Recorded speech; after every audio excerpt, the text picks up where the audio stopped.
An Edison wax cylinder phonograph lay hidden for 87 years in the basement of an antique shop in Greenwich Village, shrouded in black cloth and sealed with red wax, like some cursed scroll. When it was finally discovered in October 2030 by a collector of scientific antiquities, the faded ink on the handwritten label bore only a name: N. Tesla, Confidential, January 1943. It took the man who found it 3 weeks to summon the courage to break the seal and hear what had been recorded in those wax grooves nearly a century ago. The voice that emerged from the antiquated speakers was unmistakable to any scholar of the history of science. Nikola Tesla, then 86 years old, just days before his death at the Hotel New Yorker, had decided to record what he called "my final earthly confession."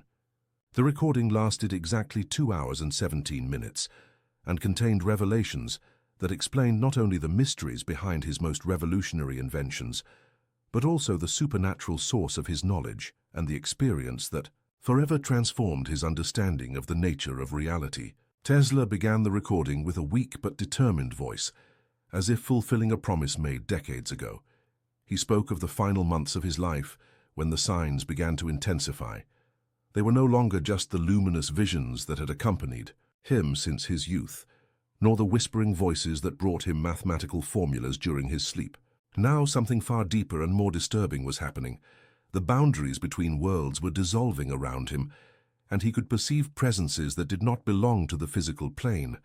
The brilliant inventor revealed that, since he was 28, when he had his first great vision about alternating current, he knew his knowledge didn't come entirely from his conscious mind. There was an external source, a vastly superior intelligence that communicated with him through symbols, numbers and images that appeared in his consciousness like rays of light piercing the darkness.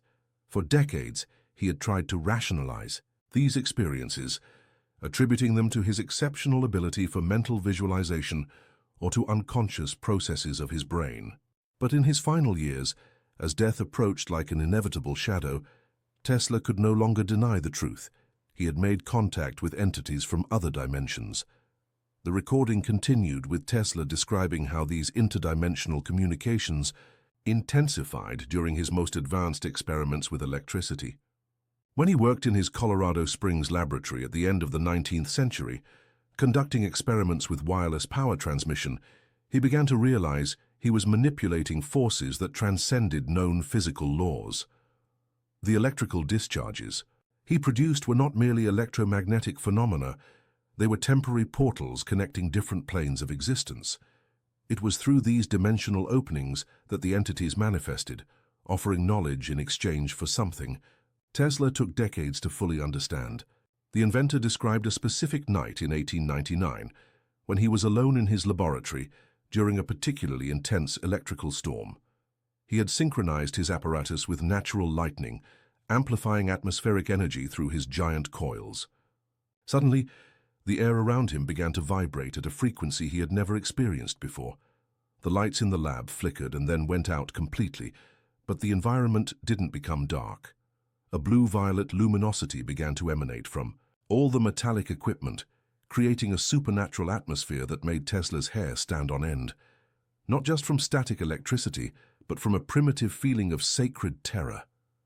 It was at that moment that he saw for the first time what he would later call the architect of shadows. The figure that emerged from the electrical luminosity had no defined human form, but Tesla could perceive an ancient and powerful intelligence behind its presence. The entity communicated directly with his mind without words, transmitting complex concepts through images and sensations that penetrated deep into his consciousness. Tesla described the experience as being simultaneously fascinating and terrifying, as if he were being examined by an intelligence that understood the deepest secrets of the universe. The entity showed Tesla visions of humanity's future, revealing technologies that would only be possible decades later. He saw flying machines that moved without propellers, towers that transmitted energy and information instantly to anywhere in the world, and devices that allowed communication between people separated by oceans. But, along with these promising visions, came dark images of how these same technologies could be used for destruction and control. The entity made it clear that the knowledge it offered came with a price, and that Tesla should carefully choose how to use it. For years, Tesla believed he was receiving guidance from benevolent beings from higher planes of existence. The inventions he created from these communications revolutionized science and promised to improve the lives of humanity. His alternating current illuminated entire cities. His electric motors propelled the Industrial Revolution, and his experiments with wireless transmission anticipated the age of global communications. He saw himself as a channel for positive cosmic forces, an instrument through which technological progress reached Earth. But as Tesla aged and his psychic sensitivity intensified, he began to perceive darker aspects of his interdimensional communications. The entities contacting him did not always have purely benevolent intentions. Some seemed interested in accelerating human technological development for reasons that were not entirely altruistic. Tesla began to suspect he was being used as part of a larger plan, an agenda he did not fully understand.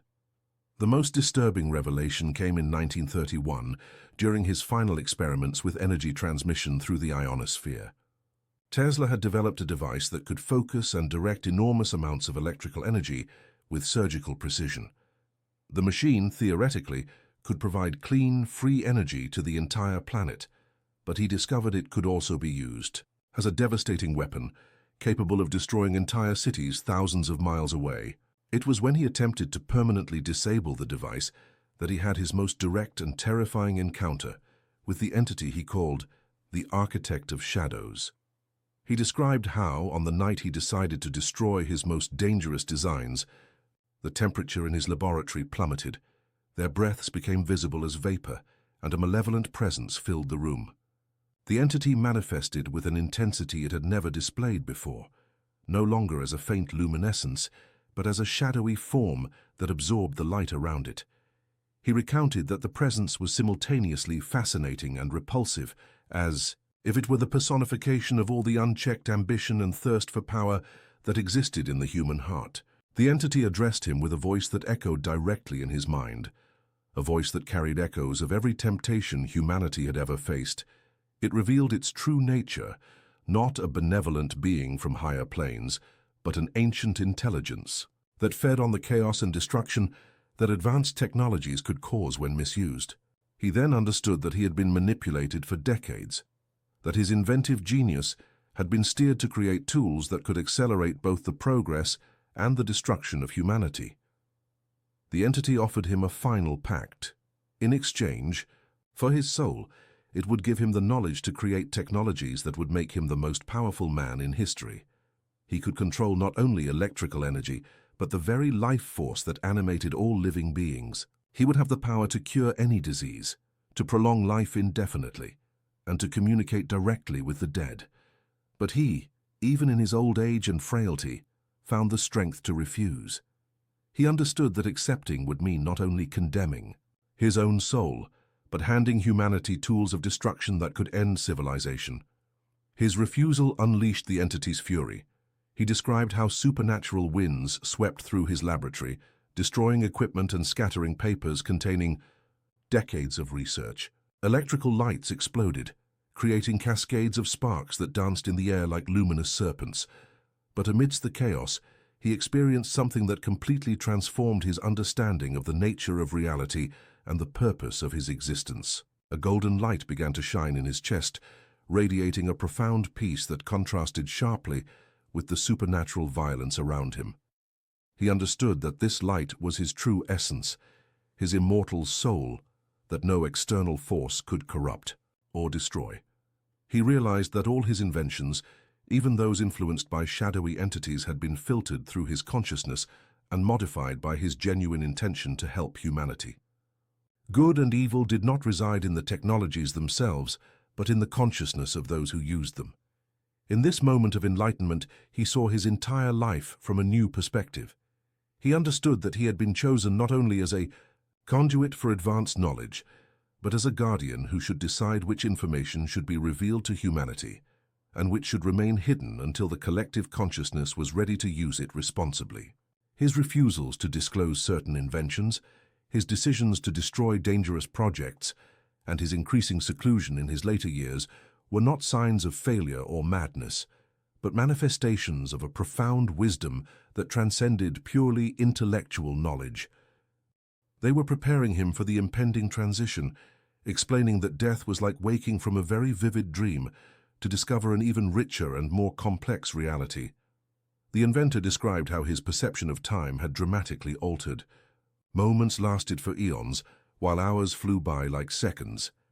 He could perceive multiple timelines simultaneously, seeing not only what had happened and what was happening, but also various possibilities of what could happen. He understood that linear time was a necessary illusion for the human experience, but that consciousness existed in an eternal present, where past, present, and future coexisted simultaneously. During these altered states of consciousness, he received visions about the nature of the soul and its purpose in physical existence. He understood that each soul chose its earthly incarnations as opportunities for learning and growth. His own life had been carefully planned before birth, including the challenges he would face, the discoveries he would make, and even the mistakes he would commit. Everything was part of a cosmic curriculum designed to accelerate his spiritual evolution and contribute to the development of human collective consciousness. He revealed that one of the greatest discoveries of his later years was understanding that inventiveness and creativity were not products of the individual brain, but manifestations of the soul accessing universal knowledge. All his great ideas had arisen during moments of profound spiritual connection, when his personal consciousness temporarily merged with fields of information that transcended time and space. He discovered that anyone could access these same fields through appropriate meditative practices and purification of intention. The recording included detailed descriptions of the techniques he had developed to enter states of expanded consciousness. He spoke of specific breathing exercises that synchronized the heartbeat with natural electromagnetic frequencies, of visualizations that opened channels of communication with higher intelligences, and of mantras based on mathematical formulas that resonated with the fundamental structure of reality. He had discovered that mathematics was not just a tool for describing the physical universe, but a sacred language through which different levels of consciousness could communicate. As the recording neared its end, he spoke about the latest revelations he had received about humanity's destiny. He saw that Earth was undergoing a profound energetic transformation, a process that would culminate in an expansion of human collective consciousness. The technologies he had introduced were merely preparations for this transition, tools that would allow humanity to develop new perceptive and communicative capabilities. He described visions of a future where the distinction between life and death would be obsolete, where consciousnesses could freely choose between physical and non-physical existence according to their evolutionary needs. He envisioned schools where children would learn not only mathematics and science, but also how to communicate with other dimensions, how to heal through focused intention, and how to manifest reality through the creative power of consciousness. But he also warned about the dangers that would accompany these transformations. Not all humans would be prepared to responsibly handle expanded powers. There would be those who would try to use the new capabilities for domination and control. Just as his own inventions had sometimes been misused, humanity would face a crucial choice between evolving to a higher state of consciousness or destroying itself through the irresponsible use of forces it did not fully understand. He revealed that this was why many of his most advanced inventions had been deliberately suppressed or destroyed. He had served not only as an inventor, but as a guardian of knowledge that should only be revealed when humanity developed the necessary spiritual maturity to use it constructively. His apparent failures and commercial setbacks had, in fact, been acts of cosmic wisdom designed to protect humanity from itself. His voice on the recording became increasingly ethereal as he described his final preparations for death. He spoke of how he had spent the last few weeks organizing not only his physical papers, but also his spiritual connections. He had said goodbye to all the entities that had accompanied him during his life, thanking both those who had helped him and those who had challenged him, for he understood that both types of experience had been necessary for his growth. He described how in his final days, his perception of physical reality had become increasingly translucent. He could see through the walls of his room the energy currents that connected all living beings, could perceive the thoughts and emotions of people passing in the street 17 stories below, and could communicate telepathically with consciousnesses in other parts of the world. The boundary between his individual consciousness and universal consciousness was gradually dissolving, preparing him for the final transition. The inventor revealed that he had received a clear vision of his own death and what would come after. He saw his physical body gently ceasing to function, like a complex machine being switched off after decades of faithful service. But he also saw his consciousness expanding instantaneously, freed from the limitations of physical form and reconnecting with the universal source of all wisdom and knowledge. He understood that death was not an end, but a graduation to a higher level of existence. He spoke of the messages he would try to send back to Earth after his transition, subtle signals that only those with adequate sensitivity could perceive. He promised to continue working for humanity's progress from the spiritual side, helping to inspire future generations of inventors and visionaries who would continue the work he had begun. Physical death would merely be a change of method, not an interruption of his service to human evolution. The recording ended with him offering a profound reflection on the greater purpose of human existence. He revealed that every soul incarnating on Earth was participating in a gigantic cosmic experiment, a process through which universal consciousness itself explored its creative potentialities. Each individual life was simultaneously unique and part of a larger pattern, each personal experience contributing to the expansion of collective wisdom. He explained that the suffering and challenges of physical life were not punishments or accidents, but carefully planned opportunities for spiritual growth. Through overcoming obstacles, souls developed qualities like compassion, courage, perseverance, and wisdom that could not be acquired in any other way. Even his own struggles with loneliness, misunderstanding, and financial hardship had been essential elements of his evolutionary curriculum. The great inventor concluded his posthumous confession with a message of hope for humanity.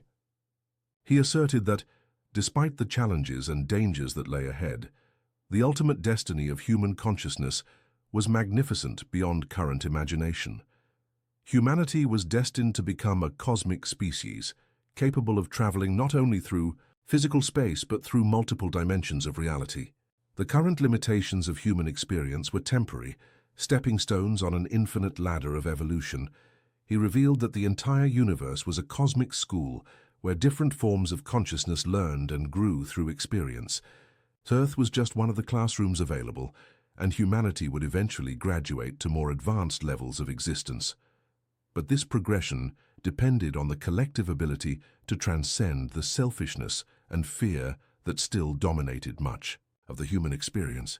The last sentence of the recording was an almost inaudible whisper, but charged with an absolute certainty that echoed through the decades. Death is only the birth into a greater life, and those who understand this never truly die. We continue, always continue, carrying with us all that we have learned and all that we have loved, eternally expanding towards the infinite light that is our true home. When the recording ended, a profound silence filled the room, as if the universe itself had paused to absorb the magnitude of the revelations. The collector who discovered the recording sat for hours, contemplating the implications of what he had heard. He understood that he held in his hands not just an extraordinary historical document, but a spiritual roadmap that could transform human understanding of life, death, and the purpose of existence. The recording revealed that the boundary between science and spirituality was artificial, that the physical universe and the spiritual planes were different aspects of a single multidimensional reality. His inventions had not been merely technological advancements, but bridges between worlds, tools that prepared humanity for an expansion of consciousness that would transcend all current limitations. The final legacy of Nikola Tesla, as preserved in this secret recording, was not in his patents or his machines, but in the revelation that each human being carried within them the same potential for connection with universal wisdom that he had accessed. The true electrical revolution that he had initiated was not the illumination of cities, but the awakening of the inner light that existed in every human soul, waiting only for the right moment to shine with its full cosmic magnificence.